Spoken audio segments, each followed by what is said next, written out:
Hello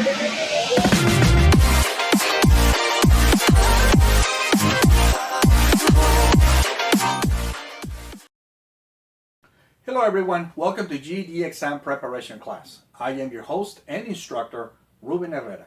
And on this video, we're going to learn about doing operations with mixed fractions.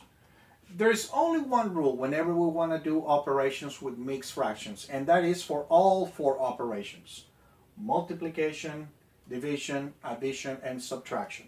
And that is that we cannot perform an operation, or we cannot solve for an operation, at least not by hand, with mixed numbers. We can do it with a calculator. Someone maybe somewhere in the world already invented a smart way to do this. Okay, but for right now, we're going to learn this way. We cannot perform operations with mixed numbers. So we need to turn this mixed number or mixed fraction into a fraction. And we learned on a past lesson how to do this. So I'm going to multiply the 2 times the 4. That's equals to 8 plus 1 is equals to 9. And it's going to be 9 over 2. In the case of this problem, what we're going to add. And then we're going to go ahead and solve for our operation.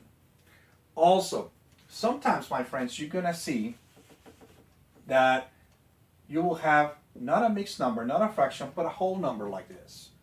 And sometimes you have the number here on the front, or you have the number here, okay? So whenever you encounter a problem like this, is very simple. All you have to do is put a 1 under.